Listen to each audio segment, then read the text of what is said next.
Good morning and welcome to this month's edition of The Road To. We're obviously going to focus on the presidential race in just a minute. I'm Patty Morrissey, I'm your host, and we always start with a little introduction by our panelists and our guest panelists. So we would like to start off with Mike Lane from Arlington. Go ahead, Mike. Patty, thank you for having me back. Let's catch up with the current thing. I moved to Alexandria 3 years ago, or 5 years ago, whatever. But I was known for my start in Arlington politics. Our regular viewers will remember that I was once upon a time sentenced to a term of office on the Arlington County Board, the only Republican elected in Arlington in the last 1.2 million years or something like that. I've since been a party chairman in Arlington, 8th District party chairman, and in this panel, I'm the resident token inside the Beltway perspective. All right. And John Flannery, another regular. Yeah, so it's good to be here. Mike is proof that the Republican Party can sometimes get something right, but otherwise not. I'm a former federal prosecutor, and I'm originally from the South Bronx, but I live in Loudoun County now, and I'm a trial lawyer, and I represent the abused and misunderstood in a firm called Campbell Flannery. And otherwise, I do as much politics as I can, writing and commenting on things. And I'm excited about this election year because I think from 1956 until now, the Republicans haven't changed a thing. And so I think that not a line of what their pitch is. And Obama, when he says we're going to move forward, it's in stark contrast to this dismal legacy that the Republicans have left us. Even though they've had these shining moments, it certainly is not now. This is, in my opinion, this is the lowest ebb of Republican politics in my lifetime.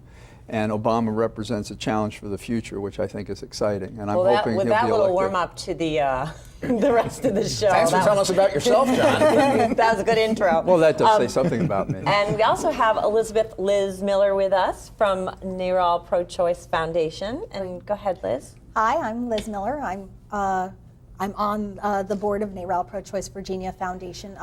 We're the educational arm of NARAL Virginia, and I'm so excited to be here today because last night we had a very successful event out in Loudoun County talking about crisis pregnancy centers. And I'm really excited about this election because there is such a stark contrast between what the Democrats believe should be going on for women, gays, minorities, voters in general, poor, downtrodden, and what the Republicans think should happen for corporations. So I'm really excited to be here. Okay, thanks, Liz. We also have Evan McBeth, who is the Loudoun County Democratic Committee Chairman. Thank you, Patty. Appreciate it. It's great to be back on the show, guys. I am the chair of the Loudoun County Democratic Committee. I also work in the technology business along with a lot of our friends here in Northern Virginia. But most importantly, and the only thing that really matters, is that I'm a dad and I'm a husband. And it's because of those two facts that I'm a Democrat. Okay. All right, well, we're going to start off with sort of a general conversation responding to the issue you hear a lot on the national news media, which is the question of are we better off, or are you better off now than 4 years ago?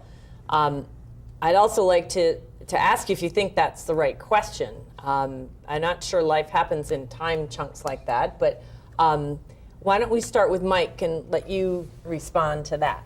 Well, I know I'm going to get outvoted here, but nonetheless, I think it's an easy case to make that we're not better off than we were 4 years ago. I agree with the chairman of the National Democratic Governors Association, the governor of Maryland, Martin O'Malley, who said, no, we're not better off than we are 4 years ago. Then he got taken to the woodshed and had a convention reinvention and discovered that he had the wrong soundbite. Nonetheless, look, we're in a horrible situation here. The president has had 4 years to straighten out what admittedly was a bad hand that he was dealt, but he hasn't straightened it out. We have 23 million Americans that are struggling, unemployed and underemployed, and just, you know, what is their future? We have kids graduating from school that can't get a job. We have 48 million Americans now on food stamps, the highest it's ever been. We have the highest poverty rate since we've been measuring it in America. The president went on television fully 2 years into his presidency when he knew the full nature of what he was facing. He can't say he was surprised. He went on television and said, look, If I can't get this job done in 3 years, then I'm a one-term president. I agree with him. Oh, wait, but he said that 2 years ago, you're saying? He said that a year and a half ago. Okay, so 2 that years, would mean like 2 years. Okay, well, he- anyway, he- John, you were He said it 2 years into his presidency, a year and a half ago. He said, if I can't get this job done in 3 years, then this is a one-term proposition. I Okay. agree with him. Well, then the Republicans always have problems with arithmetic, as Bill Clinton said, which is they want to spend as much money on the projects they want. They want the middle class to pay it. They want the wealthy to have a free ride. And our job creators who've had this tax advantage for years haven't done a thing to create these jobs. We live in a country in which the Republicans say we are exceptional and we're great, except they go around bashing the president, lifting not a finger to help this nation get on with it. They have a 1 million-person job bill sitting in the Congress, and they won't pass it. Actually, why? They only want to get elected. They only want to crush this president. They want to defeat him. What the nation has to do is not only support Obama in the general election, they have to look at every congressman in this district and every other place and say, if you haven't been helping the president, we're firing you. You're getting a pink slip. Romney should be used to that. He loves firing people. What we should do is be firing these Republicans. It'd be good if we could do it with McConnell. Let me know I for the didn't record. interrupt you when you were on your rampage. Let me know for the record, we're sitting in Jerry Conley's district, so I agree with you there.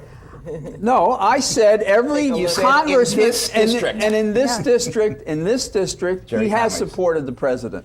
And in Let's let every Liz- district let's let where they Liz, have not, they should be respond. fired. We'll get back to this. So what are we going to do about it in a minute? I have a friend who lives out in Illinois, and actually she lives in Normal, Illinois, and her daughter has had liver disease ever since she was born. She's had 3 liver transplants.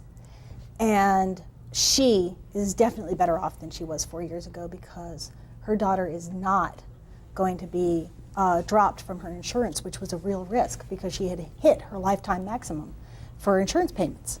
And Obamacare, because Obama cares, And Romney doesn't. and Romney doesn't, is keeping her on her insurance forever. And she had already hit over $1 million in insurance. In fact, she had hit over $1 million in one 4-month period a few years ago. That is a great observation, and I have similar stories of folks who are infinitely better off now than they were 4 years ago. There's a great story that's told about a small business owner in Loudoun County. Most of their business is done in Fairfax, so they live in Frank Wolf's district. A lot of their work is done in Jerry Connolly's district. And this small business, family owned, I met them because our daughters danced together in dance class.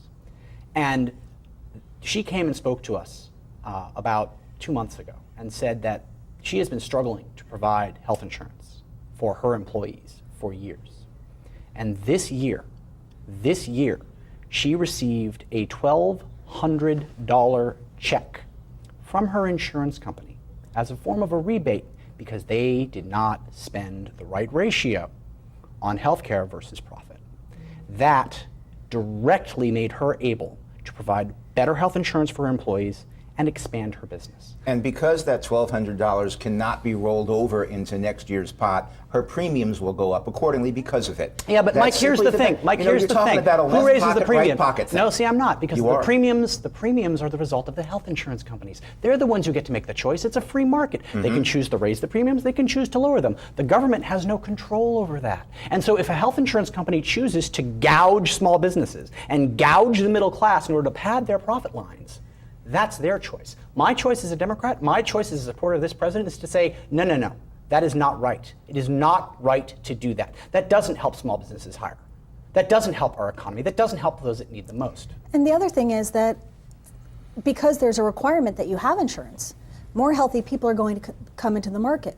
As more healthy people come into the market, the pool of insured is diversified, which means that insurance companies actually are getting a better deal. That requirement was made for the insurance companies. Except, Well, and except, the for, interesting except thing for the fact to- that if you don't have a job, you can't afford it, your employer's not doing it. We have 23 but there's- million Americans who can't So Mike, get then you a disagree job. with your candidate then, who recently No. said that he was proud of what he accomplished with Romney Care, because it's basically the same thing. I'm not talking about Massachusetts. I'm talking about 23 million Americans who are unemployed or underemployed. But look, there's- we but just there's had- a- there's we a government created- pool for we that. created 96,000 jobs last month below expectations, way below expectations. We need 500,000 a month to catch up, and we had 368,000 Can you please tell who me- gave up and left the workforce because they can't even get someone to Can you acknowledge please their tell me resumes. how many- It's just, I mean, this economy is So plainly, dead. the job creators are not creating jobs, and the Republicans won't support the programs in Congress to create jobs. We could have 2 months at the amount you want, 500,000 a month, if Congress would vote for the president's bill that creates 1 million jobs. Which so was introduced to holding your breath and Yes. saying no to president- win an election is un-American, unpatriotic. Look. And proves that the Republican Party is bankrupt If there and was- not in favor of the country they claim is so exceptional in the world. The president doesn't have a plan. The president The president has a president has a plan. plan. But the president Republicans, doesn't have a plan. figure they'll hold their breath and pretend that it's the The president's plan has fault been when they sitting in won't do Congress anything. for a year. A year That's ago the yesterday. problem. A year ago Okay. yesterday was the 1 year anniversary of the American Jobs Act.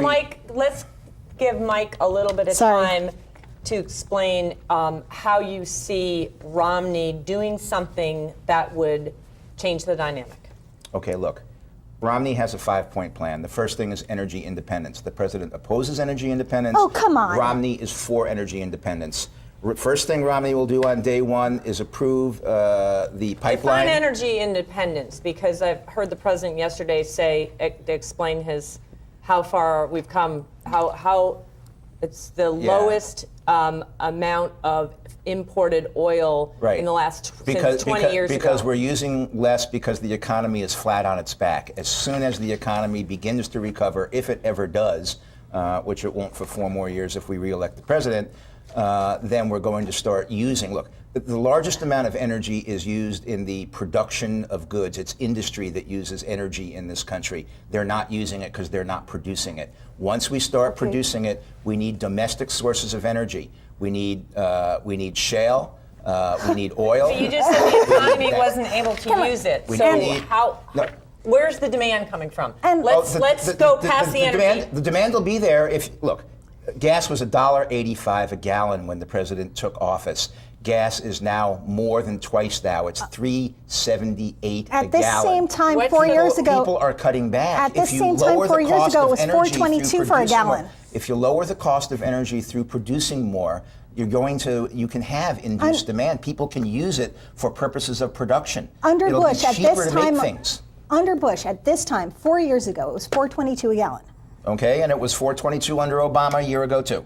You know, But it's going to it's- fluctuate. it I'm do- it talking about the doesn't- long term. yes, it was it does. So if- $1.85 when Obama took office. In It's January. In January. $3.78 now. In It's September. Well, I mean, $3.78. let me ask you this though: if At the we end don't, of the if we driving don't, season, it's- which and means going that up. we we had Which means- if we going up. had a Which means that 4 socialist years ago, government, it was higher. We could control the gas prices, right? High five. So I get confused with this blaming Yes. Obama for the Yes. oil prices, Especially since- because it's Because out of the Obama- same mouths that say that he's a socialist. So Because he's driving down production. No, if you take a look at the you- gas prices in September, 4 years ago, it was $4.22 a gallon.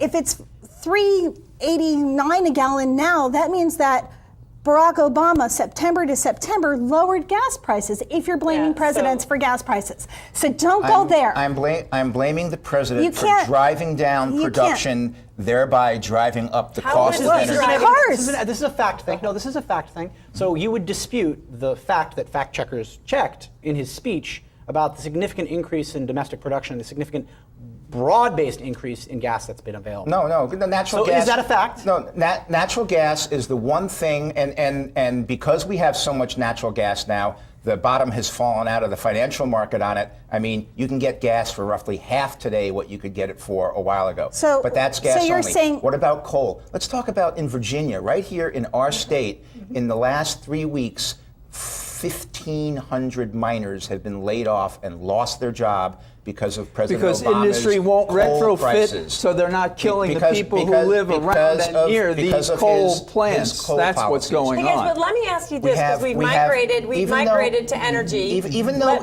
me ask you this though, because this is what we're getting at. There is a very distinct difference between the Republican platform and the Democratic platform or policies with regard to energy futures. So if you do not believe that we could do something about global climate change, which every expert, every strategic thinker I've heard, and that's my job, in the world says is a huge threat over the next 50 to 100 years to humankind's existence even.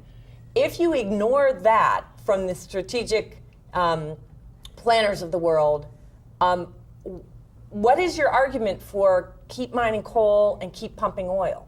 Well, as you point out, Northrop Grumman, sorry. The predictions of problems are 50 to 100 years down the road. We have technology that solves these things. Look, when we first had fracking for extracting the oil from the shale, there were environmental problems associated with it. In about 3 years, we resolved like 99% poisoning people across the country. No, we're actually they not, won't even John. tell. Yes, we're they actually are. not. Yes, no, they because are. Groundwater. Yes, they are. Groundwater is poison and actually ignites when you put a match feet near below it. the Earth's surface. The fracking is going on several thousand feet below the Earth's surface. And they're saving money. And they're yes. saving money because they're not insulating the pipes as they go into the ground. Okay. And in the But I ground, think- when they but I fracture think the if the earth, government it steps leaks in, to it the is a- top. The point is, we're solving the problems. No, we are as not we go solving the along. problem because We it are. costs too much to solve the Well, problem. it let's, doesn't. let's assume for a second we are solving the problems as they go along. But there are people dying as we solve the problems. How many of those lives should we be spending to solve the problems? People are dying. Come Collateral on, that's effect. more It's a physical. Republican But I think- agenda. I think We don't Mike's have to worry point about is, these though, people. that these things evolve. If we assume that we can safely extract new fuels, and this administration is supportive of natural gas because it's a clean fuel. So it seems like there's Cleaner. cleaner. Well, yeah. No but I don't know fossil what, fuel, I mean, which wind is a the limited cleanest, resource, right? is clean. But if we assume that we can safely get to the cleaner fuels, there's still a huge push in the Republican Party on oil and coal, which are both considered to be very damaging. Patty, we are not going to be off oil and coal in the next 10 years. We have enough oil reserves now to make Saudi Arabia look like a non-player in the market. That's how much oil we have in shale that we can economically recover in the United States. Why should we continue to be beholden to two-bit petro-dictators in the Middle East when we can have total energy self-sufficiency and become a net exporter of energy that will help our economy and create jobs? Do you know, Obama I doesn't actually support that. Romney does. I actually agree with you on part of that because Iowa is now the largest manufacturer of wind turbines in the country, and they're doing quite well. Mm-hmm. And we could be energy independent and supporting American industry and providing a huge number of jobs if we move to wind.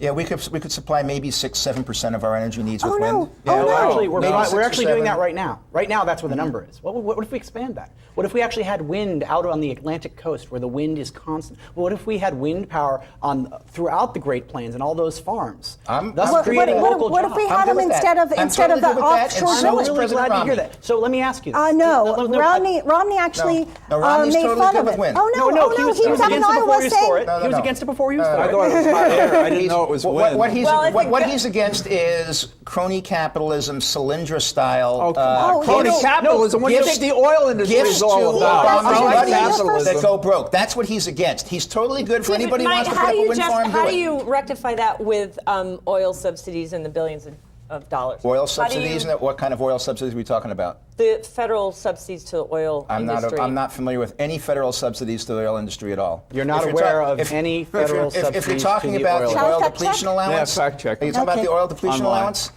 Is that the subsidy? one of them. Is that what There's you're trying to any say is number a of subsidy? others. I'm not aware of any. Coming Not up. aware of any. None. Fact check. You know what? Everybody who has a fixed asset. No, actually, that's a great argument. I'm not aware of any who has small a fixed business who didn't hire because of asset tax. gets to depreciate Exactly. that asset over time as it's used. The oil industry is not treated any different from any other industry in the United States. No different at all. Okay, we'll follow up on that one. Let's switch the topic. You have an We did answer? a lot on energy and The oil how it's depletion affecting allowance. our economy. Let's talk about this so-called war on women and whether there's a war going on. I don't think we should call it so-called. And as a dad and as a husband, I have Okay, a real Anthony, you issue go with that. first. Oh, Yeah. are you talking about war on women? Let's as a leave dad this and one as a in. husband, Let the this women lead. is really, really strong to me. And absolutely, Liz, you have privilege if you'd like Okay. it. This past year, just this past year, I'm not talking about any other year, just this past year, Congress has, the Republican Republicans in Congress took 55 votes, targeting women in multiple ways. We've got 17 votes allowed health insurance companies to discriminate women. 11 votes cut women's access to preventative care. 10 votes restricted or rolled back abortion rights or access to legal abortion. 7 votes cut funding for key nutritional programs for women. 3 votes blocked access to reproductive and maternal care services. 3 votes undermined Medicare and Medicaid programs. And 14 votes weakened environmental laws that protect pregnant women from toxic chemicals. How many jobs votes? That's all I wanted. 0. And H.R. 3 last year they voted, and 227 Republicans voted for the principle that a woman had to be forcibly raped in order to fit one of the exceptions to receive medical care in any government funds. And they had to be hooted by the nation to back off that. And every Republican in this state voted for that backward-looking view, which is the same thing that Aiken's position was out in Missouri. What was the point about, I mean, rape by definition is forcible. If I give you drugs, they think it's not forcible. Not necessarily. If you're a statutory rape, rape, by force. then it's not forced. Statutory In other words, they rape is want to not create forced. an argument to delay a woman past the I first don't think that we trimester in serve every the argument case at they all can. They in want to be able to in go arguing to over the court and definition control of a rape. woman's body by saying it wasn't forcible. They want to create a bogus issue because the men who hate women in this country, who are in the Republican It's not Party, just seek to men. discriminate against them. Well, there are women that think don't it's a- appreciate you know what, their John, I don't think it's a anatomical. hate- I don't think it's a hate thing. I want Oh, I Mike think to it is a hate explain- thing. No, it is a hate thing. Because there's It is a very hate crime, strong I think. element of the party that is firmly 100% devoted to life begins at conception. And that's what drives the whole thing. I Well, wouldn't, that's a I wouldn't religious declare principle. they hate women. I That's think that's a Well, religious but it's principle, not a- and they're okay, entitled but let's to believe have that it. But debate. we're- Let's not go But with the it's- hate thing. I but don't think that that makes concept- sense. Conception- It's not just about the time between conception and birth, which is the only period that they seem to care about. It's also birth control. It's also about being against the policies that actually do reduce levels of abortion. If you have generous maternal and paternal leave, if you've got generous free or low-cost daycare, if you've got universal health care, if you've got really good programs for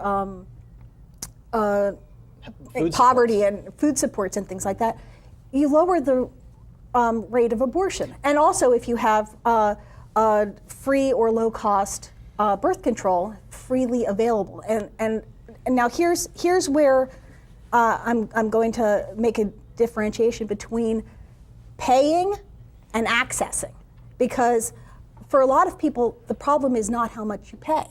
The problem is where are you going to get it? And there are a lot of towns. You mean if you're not on health care? No, at all. If there are a lot Well, of in my towns. hometown, you get it in your high school nurse's office. Yes, but you don't live in Mississippi. You don't Right. live in Kansas. You And- don't live in the places where there's a real need. And Is there a different need in Mississippi well, than there is in Alexandria? Yes. Yes, here's- there is. The people are different there. Well, it's the availability Here's is the her difference. point. The difference is that the person who owns the one pharmacy in town may not carry birth control, may not carry condoms. How are you supposed to get condoms and The birth control? CVS? If the I mean, CVS, come if on. the CVS is owned by a very religious person of a Liz. certain type, they won't carry it. They Liz, don't carry it. You might get lucky and get one. Show me 2 towns in America where you can't go to some place and purchase condoms. I just do not But the real believe that. political, That's the real political There issue are a lot is of the places- Republican Party. Does it have room anymore for the exceptions? I think that's the real change Well, their that I've seen. platform said no. And in Tennessee, 93% of the availability of women's health services, and that includes In one of the counties. in one of the counties, and that includes availability of birth control, were cut when funding to Planned Parenthood stopped. And Planned Parenthood is the largest provider of birth control in the country. And I think Well, I think Liz's point, though, Mike, and this, sorry, we're directing this to you, but how do I you make understand. I'm no for one. exceptions and ban abortion from conception on, and at the same time want to cut Planned Parenthood, cut Medicaid, cut the real resources for preventing unwanted pregnancies. Well, so let's put this in the real world, okay? That's not. Please. That's not Governor Please bring Romney's us to the real world. position. Governor Romney's position is he fully supports exceptions for rape, incest, and health and life of the mother.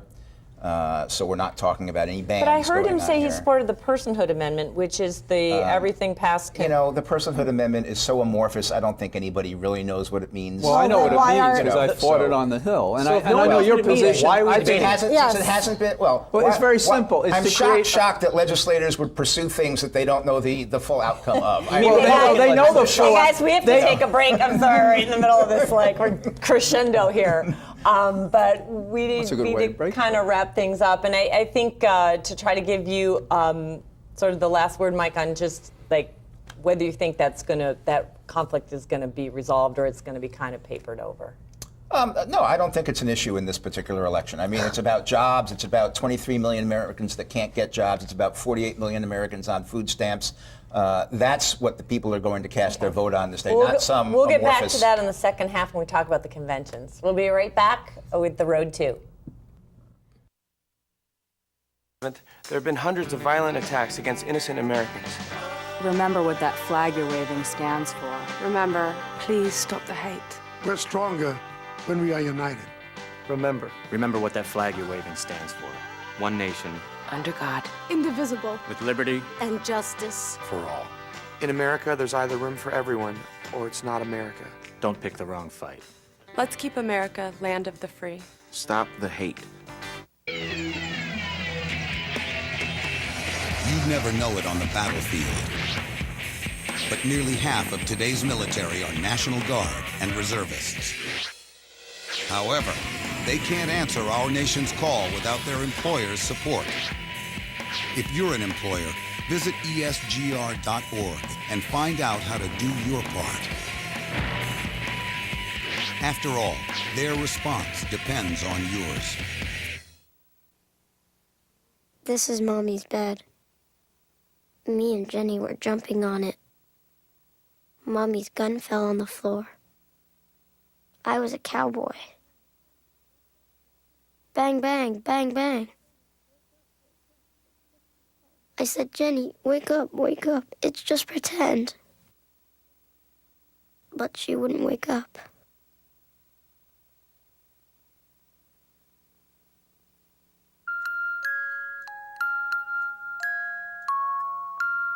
I'm sick of this. I'm sick of dealing with you. I'm sick of. I work 6 days a week. Who do you think you are? are? Don't you ever talk back to me again! You just shut up! What are you crying about? What a child learns about violence, a child learns for life.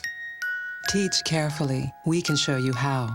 Act Against Violence. Call 877-ACT-WISE for a free brochure. Sweetheart, smoke outside now. You promised. Okay, hon. Sweetheart, smoke outside now. You promised. What kind of man are you? I'm a father. Look here, my father was a father, and he smoked his brains out in the house. Watch as he blows those smoke rings on my little red face. You probably have asthma. Asthma, schmasma. I'm telling you, nothing's gonna happen to your kids. Don't swear when you're lying. You know very well that thousands of kids get bronchitis, ear infections, and even pneumonia from their parents' cigarette smoke. And didn't you promise your little angels you'd smoke outside? Hey, Daddy. Those little devils are just so sweet. Do the right thing. Please, smoke outside. Until you can stop, go out for your kids. Take the pledge. Call 1-800-513-1157. As time flows on, there are places we return to again and again. Precious places. Timeless places. Places that, with your help, can endure forever. I'm Paul Newman. Help the Nature Conservancy save the last great places around the world. Welcome back to the second half of the Road 2. We're going to try to tame it down a little bit. Oh, please. Oh, why? With a discussion of sort of a comparative analysis of the Republican and Democratic national conventions, which, as you know, just finished. John, we're going to start with you. You mean the Republicans had a convention? I hadn't noticed. I called it a Republican confection because it was based on complete emptiness. I mean, can you imagine when we're at war, not even mentioning the war? Why? Because they had messed it up and we've been cleaning it up just like the economy. And the performance by Clint Eastwood as a metaphor for the convention was perfect in the sense that they talked to an empty chair, meaning they talked about a president who doesn't exist except in their minds. And that's the best kind of debate that you can have. And the reflection of that convention in the polls was that there was no change, meaning they didn't fool America. By contrast, we had several big hits at the Democratic convention, which I thought explained where we are and why we should go forward with the president as our new and continuing president. And I think that Michelle Obama just brought the House down, not only on an emotional level, but she gave a message that made Ann Romney look like an also-ran. And when Bill Clinton came out, I heard the president say today, somebody said, you should appoint him as secretary of explaining stuff. Yeah, I heard that. And I think he's perfect in that role, always was. And I thought Obama, some thought was more muted. I think that he fulfilled his assignment. He came out and he said, look, I am doing everything I can do, and I believe we're on the right track, and it's going to take longer to clean up the mess that we got. And you know what I'm going to do, and we don't want to go back to what they did wrong that got us in this spot. I think it's a complete message, and I think some conventions don't have a lot of effect long-term on the campaign, but I think this one gave us a boost in terms of message, explanation, and the visibility of the president and his team in a way that, by contrast, Romney looks half empty or entirely empty. Well, let's let Mike defend that because he is a Republican, and you weren't there, but you were, I assume, were watching from afar. I saw it. I thought the Republican convention was okay. It wasn't great. They got a what I think I would call a dead cat bounce out of it. They got it was about 3 points. They got 3 points. They got 3 points, and it lasted for 3 days. But it was okay. It turned out that in retrospect, the empty chair turned out to be much better than we thought. It went viral on YouTube. The National Empty Chair Day resulted in over 1 million postings to Facebook on that particular website. It was actually. Does that help the Republican Party though? I think it helps the base. It's not something that reaches out. Okay, it helps the base. Contrast that to what I thought was not a good convention for the Democrats. I mean, Evan and John and Liz can defend it, but what did we have on Monday, the first day of the convention, the unofficial day? They had to cancel their festival in the park because they didn't have enough weather. Because the Republicans didn't do that at their convention. It wasn't because of weather. It was because they hadn't raised enough money. They canceled it actually because of weather. They canceled it because they didn't have enough money to make it work. They had thunderstorms. Tuesday, when everybody should have been talking about Michelle Obama, instead everybody was talking about the fact that on Tuesday we trickled over the debt clock ticked up to past $16 trillion in debt. Oh, I loved that we built that. On Wednesday, when everybody should have been talking about Bill Clinton, we were talking about instead the fact that the Democrat floor of the convention voted 3 times to deny God before Bill Clinton crowed. On Thursday, instead of talking about the before Bill Clinton crowed, before that was on the St. first Peter, day, on this rock we shall build our party. I like that. On Thursday, instead of talking about Obama's speech, which was fairly widely panned as one of his lesser efforts, we were talking about the fact that they couldn't fill the stadium, even though no thunderstorms were predicted, and the weather turned out to be great Thursday night. Actually, I'm going to stop you right there. Dan, you were there. Were there thunderstorms on Thursday? He's nodding. Yeah, there were. There were no thunderstorms during the speech on Thursday night. Well, for safety reasons, they couldn't have it inside. And on Friday, we found out that we weren't creating any new jobs, 96,000, and that 368,000 people left the workforce. Yes. Right, and 4 times that many, 400% more. You mean it should be gave more than up that? with no hope and just said, I quit, I can't do this. Yeah, Evan, fact check on the weather so thing. go ahead. It was just a bad Mike. convention. We can fact check all night, but the viewers are very smart. This is Northern Virginia. They can go online. I'd like to actually talk a little bit about what was said at these conventions. And he mentioned the president's speech. and how it was, quote, widely panned. When the Gettysburg Address was given, it was widely panned. People took no note of it. It wasn't until hundreds of years later that people understood and started to internalize. Not hundreds. Okay, fair point. decades, A fair while point. later. That they realized how President political Lincoln multiple. had reimagined this American republic. And I believe that our president laid down the same gauntlet in his speech. You mentioned at the top of this show that you were sentenced to a term on the Arlington board. And I found that very illustrative because our president made a call for citizenship and self-governance. And I found that to be the most compelling and important message that our president could give, because the government, Mike, is us, and our president reminded us of that. And the Democratic Convention was about the people governing themselves. And I think when we look back on what the president said on Thursday, it will be seen as a seminal moment when the American people re-engaged in their duty to govern themselves after 40 years of being told the government was some other. The government is not some other. The government is you and me and every voter and every citizen of this country. And I am very proud of my citizenship, and the president made us remember that. I am so glad to hear you say that, but that's not what your party said. The opening theme of the convention, the opening video that set the tone, was 180 degrees opposite from that, Evan. What it said was, government, the only thing to which we all belong. Exactly. You know what? How is that different? I don't That's not belong to the opposite. government belongs to me. And that's what I think I just heard you say, and that's not what I your party says. think you are again having some I problems don't with belong to the definitions. government. The I think government doesn't own do you me, I belong? own the Do you government. belong to the Republican Party? Yes, I do. That's So a how choice. is that different? How is that different? Yes. I choose to belong to the Republican Party.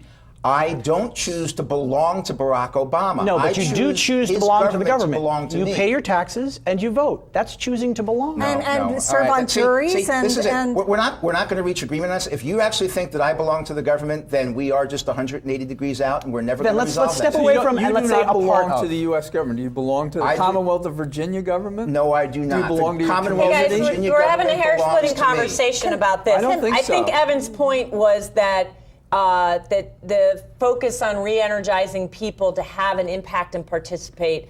I don't They're think that's taking ownership in of the dispute. government rather than the government taking ownership of them, which is the Democrat philosophy. The according Democratic to their opening philosophy, video. which I think Evan Well, I said, think and you're- you've proved the president was right on this, is we're all in this together, and you don't believe that. No, I sure And do. Yes, no, you don't. I absolutely You don't believe we're belong all to in the this government. together. You don't belong to the Commonwealth of Virginia. I don't know if you belong to your You're right. community. We're 180 degrees You out on are that. an I do not belong to the independent government. Daniel Boone, strike out, build your own light bulbs, do it all alone, and nobody helps you. Even though that's not the truth John. and that's not the fact, and it's just like that invisible can- president Liz- sitting in a let chair who Liz add doesn't a exist. perspective here. Can we talk just for a minute, since we were talking about what Obama said? Can we talk just for a minute about what Romney didn't say? Mm-hmm. Romney didn't talk about the troops or about the war in Afghanistan, which we're still in. And a couple of days ago, he said, when you give a speech, you don't go through a laundry list. You talk about the things that you think are important. And I think that's the most honest thing he has ever said. He is saying he doesn't think that the troops are important because he didn't mention them. Well, I And think the strange thing was That's a stretch. Mitt he Romney. doesn't I talk- watched if he's pretty only much the talking about what he entire thinks is convention. important.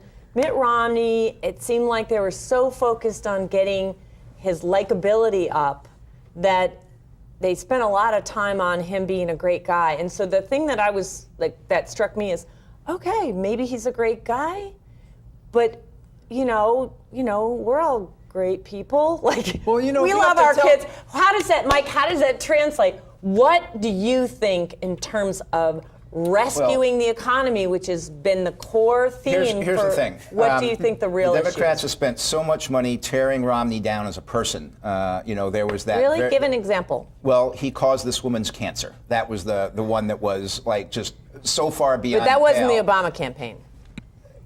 It was Not even Obama's close. director of communications. It's not the Obama campaign. Come on. Just like No. Karl Rove isn't the Romney campaign. All right, I'll grant you that. But Romney causes this poor woman's cancer.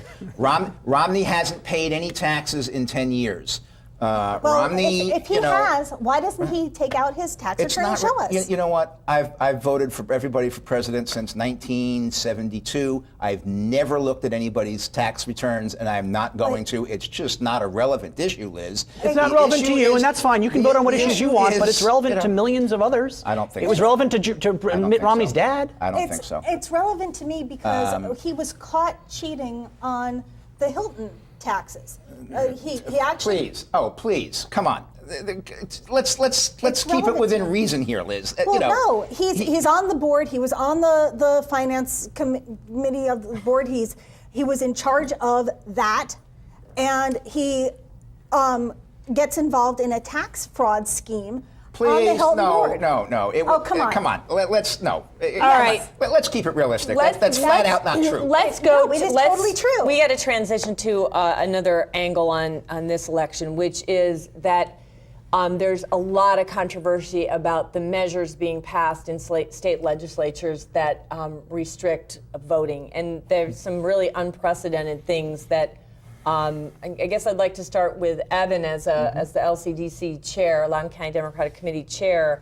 What is your analysis of what's going on and how it might be making it harder for people to vote, and what's behind that? Well, what's behind that is trying to suppress the vote for those people who vote Democratic. Let's be very clear about that. The Republican Speaker of the House in Pennsylvania made that absolutely clear when he said we passed the voter ID bill so Governor Romney would win Pennsylvania. Now, it didn't work. He's pulled out of Pennsylvania and has basically given up that state. But the entire point of these bills is to make sure that those who are poor, those who maybe don't drive, those who don't have government-issued IDs, and there are millions of people without government-issued IDs for very good reasons, don't go vote. And these bills are supposedly to combat a non-existent problem of fraud. The Republicans are great at structuring non-existent problems that they have to fight, like the non-existent problem of WMDs in Iraq or the non-existent problem of voter fraud. So we need, as a people, to stand up and say, no, I don't need an ID to exercise my right. I do not need an ID to exercise my right to speak. I don't need an ID to exercise my right to vote. And the great news... Do you need an ID to exercise your right to buy a firearm? The difference is that my vote doesn't kill anyone. But it disenfranchises everyone. No, it doesn't. Yeah, Yes, but it you does. have to identify that the person coming in is the person who's registered, Absolutely, right? yes. So what are, in the past, I think people have been able to bring in their address. They have that's a the social good news. security Here in number. Virginia. So what's Here in changing here? Here in Virginia, all you need is your voter registration card, a bill That has your ID, has your address on it. That has your address on it, or a picture ID of various types. And in Loudoun County, and I give the Loudoun County Registrar a lot of credit, the Loudoun County Registrar sent out a postcard to every single voter. And I would encourage every county in this Commonwealth to do this, saying you need to have this, your registration card should be coming on this date, and if it doesn't come, call this number. Yeah. And that's great. However, there are other states that are requiring, I think North Carolina was one, I think South Carolina is one, that are requiring an actual state-issued ID, and student IDs don't count. And there are some other IDs that are not going to be counted, which is difficult for students who are eligible to vote, but perhaps only have their student ID. They live on campus, perhaps they're not driving. For instance, I didn't learn how to drive until I was 27. I didn't have a state-issued ID for a very long time. I had a passport, but that didn't have my address on it. So I think that it's going to be a real problem. My mother-in-law, for example, just moved up here from South Carolina this past year. My husband's taking her to get her driver's license on Monday. We would really prefer, because she's living in an assisted living facility, she doesn't need to drive. She's been up here for 10 months. She hasn't had to drive. It'd be nice if we didn't have to go and get her an ID, but we do feel that we need to get her an ID. Yeah. I think you should. Be very good for her. But what? You sound like she should be taking But medicine. why shouldn't? The interesting thing is sort of the government The will give 1984. you the right to vote, instead of just, you've registered. It's No, it's we kind of a actually get our- contradiction in what the Republicans say. Yes, it is. There's When Liz is finished. There's in the Constitution, in the Bill of Rights, in the amendments, there is a right to vote without restriction. The Second Amendment has a restriction. It says a well-regulated militia being necessary for the security of a free state, the right of the people to keep and bear arms shall not be infringed. I don't hear anything about IDs in there. Well-regulated can imply needing an ID for the regulation of it. However, there's no such construction on the voting amendments. As you know, the Supreme Court has ruled on that, and they're not even close to what your theory is on that. Supreme Court makes mistakes. Citizens United. That was one of their better ones. But anyway. One of the better mistakes. Yeah. Look, that was a bad one. The irony to me, the absolute irony of seeing Bill Clinton. First of all, we're trying to prevent voter fraud. That's the ultimate thing. We talk about all these groups. I noticed Evan did not mention in his laundry list of people who didn't have IDs. I noticed he didn't mention the elderly, which was normally He did mention the elderly. He absolutely mentioned the elderly. Since the Republicans own the elderly vote this time around, we're probably only cutting our own throats. You're kidding. On that. After the position on Social Security, Medicare, and Medicaid, John, I don't think John, so. read any poll. The Republicans own the elderly vote this time. Well, no, actually, that's interesting. Are you counting minority elderly? Or are you just talking about white elderly? I'm talking about people over 65 as defined in the polls. I don't, whatever. It was particularly delicious to hear on Wednesday night Bill Clinton up there giving his token, voter suppression, blah blah thing, et cetera. And if you go to the Arkansas Gazette, that exact same day, the headline was that 3 people, including a Democratic Party boss and a state trooper, were convicted of voter fraud in his own state of Arkansas that very day when he gave that very speech. Saying that voter fraud is not a problem is just simply not true. So one case in America makes a case for voter fraud? Is that what I understand? What kind of statistics are those? There have been 80 cases, or actually, I guess it's now 86 cases of voter fraud in the last decade.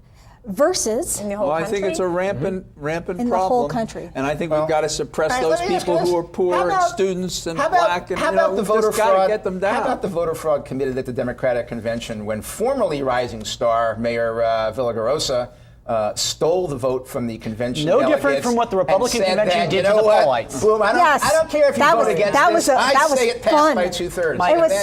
Mike, that's a great point. That's voter fraud. I'm chair of the Loudoun County Democratic Committee partially because I was parliamentarian. I believe very strongly in proper procedure. And I think what the DNC did there was completely wrong from a procedural standpoint. But I would note the RNC did the exact same thing about binding delegates who were voted down on the floor even louder in the first day of the Republican convention. And that passed too. That's the Ron Paul. By a That's claim. the Ron Paul. By a claim. All right, we got to move down to. We're moving to the grassroots. It fits one thing. Notice again, we're containing who can vote. Ron Paul, you don't exist in our convention because you won't get up here and kiss his Irish whatever. Why don't we say ring? Why don't we say ring? Ring, yes, it's ring, exactly. So, all right, we're going to go to some local topics because those are kind of stirring the pot in this area anyway. One of the ones that it seems to be quite controversial in Fairfax, Western Fairfax and Loudoun, is this district that's being created to finance the metro to go out into Loudoun. We all know that financing the metro has been a huge controversy. We want it. Who's going to pay? So Me. I want to pay. Thank you, Liz. I appreciate that. As a resident of Leesburg, I appreciate that. I'm good with that. I have my metro. I'm going to let them do it. So you got yours, so no one else should have any. It looks like the district, the tax district they are proposing to create would require the businesses along the metro rail with the most to gain would be the primary contributors to that. And they don't seem to be having any problems with that. I know that Verizon, Raytheon, Orbital, all of the large businesses that are along there, Hewlett-Packard, Oracle, all of them are actually really excited and asked. They actually asked the Chamber of Commerce to push for this and to push for a tax district much like the Route 28 tax district because That's a good it's analogy. quite successful. Yeah. And they want to move people. They want to move people. They want to be able to attract more employees. They want to be able to attract more small support businesses, and they want to Well, be. if you can take people off the roads, then that leaves more room for their trucks to move stuff around. So I know a lot of the. It means that they have more people coming in at core hours versus trying to get in at 6:30 and leaving at 2:30 and things like that. It's really a win-win situation for businesses. And what's interesting from a Loudoun County perspective is just how difficult the Republicans on the Board of Supervisors are discovering actual governing is, and how difficult it is to make real decisions that impact real policies. I need to give kudos to Sean Williams, who I worked against in the election, but I have really been quite impressed with how he has taken up the Metro cause, how he has stood up against the rest of his board on the courthouse lawn stuff. I disagree with him on so many things, but for some of the core things that really do make a difference to his constituents, he's really shown some courage against, particularly standing up against Delgadio. So I've really been quite impressed with him. So has he yet called for Delgadio to be stripped from his subcommittees? No, unfortunately, no. All right. No, but all right. but I mean, I'm considering that it's costing him some. Even a blind squirrel. Exactly. I think that he's done a pretty good job on Metro and on courthouse. Let me lawn ask stuff. you I've been this, happy with if him you on guys this. know, is the tax district going to decrease the tolls that people are paying who drive on the access road? There is arguments in that way, but there's no road. evidence of a link.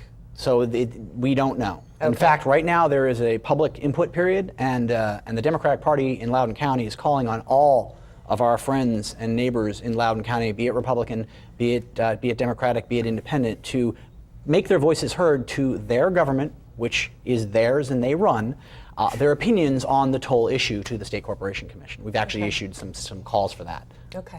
Well, let's just talk about some of the grassroots things going on with the campaigns, just to kind of get a sense. We've only got 1 or 2 more shows before the actual presidential election. What's your sense in terms of what's going to happen with national and presidential and Congress? Can I brag for just a second? Go. I keep getting email and letters and big honking fat envelopes from Governor Romney. He asked me for $75,800. You ought to send it to him. And every time he sends me a big fat honking envelope, I send money to Obama. And this has been the first year in a long time that I haven't done any walking yet. Although, I'm going to be walking later today. I'm walking tomorrow, but This is the doorbell queen, right? Yes, but it's mostly because I've been working on NARAL issues. At the moment, last night's event is over. I have free time, so I'm going to be going walking. And that's a really good point. I want John. I want the old political hand, John, who's run for Congress himself, to talk about the presidential dynamics and the relationship to the House. Is there a chance that the House might change to actually support the president, or is we going to have more of the same? If the election is close, I think Mike and I will find we probably agree on the dynamics of this. If the election is as close as we think, then the pull won't be as great and won't affect the House as much. And it may turn out that individual local politics matter more. I know so-and-so. I call it the Sancho Panza effect, the song Man of La Mancha, where why do you like him? I don't know, I just like him. So Frank Wolf, for instance, would profit from that. Yeah. But and I don't mean unfairly. The constituent work, the being there the long time, and so forth. Now, Frank came in when Fisher went out. Fisher came in when Broyhill went out with big moves at the top of the ticket. Institutional memory. I'm impressed, John. Yeah. Well, you and I are fanatics about this, but so. What's the answer? The answer is if the top of the ticket after 4 debates divides, and there's like 8 points like the last time, which I do not think there would be on our side or the other side, that will affect the local elections. The other thing that's unusual in my experience, maybe Mike has got better numbers, is like the House, the entire Congress is like 17%. And favorable. So that means that I would think that would favor challengers everywhere without regard to party. So I think it's going to be fascinating to watch. I think it is unlikely the House will change hands or the Senate, given what the numbers look like today. But 60 days doesn't seem like a lot, but it's an infinity in political times if some event occurs. We have a minute and a half left. I want Mike to take a half minute to talk about what's going on with the Alan Kane race. Well, I think John just hit the nail on the head. A lot's going to depend on the presidential election. That's the 800-pound gorilla that overshadows everything. There are probably 7 or 8 Obama-Allen voters in the Commonwealth, and there are probably 7 or 8 Romney-Kane voters. But, a lot's going to depend on that. And both sides have spent a lot of time and a lot of money trying to establish their own identity for the presidential. It still looks to me like a referendum election, but for the down ballot, it all looks to me like it's a get out the vote election. And we don't know how that's going to play out yet. County Chair? This afternoon, I'm going doing some volunteering for the president. And the reason I mention that is I have a friend who's never volunteered for anything in his life. Very antisocial, lives in Washington, D.C. He and his wife are coming out here. My wife's going to hang out with their kids so that we can go together to volunteer for this president. He still inspires people. Okay. I'm going to be doing at least 500 doors between now and the election day. And my mom up in New York and my grandmother, who's 97, are going to be doing phone calls into Virginia. And their goal is to do at least 2,000 calls. Wow. Okay, a lot of work going on. So thank you for sticking with us for another edition of The Road To. We'll see you next month, and have a wonderful weekend.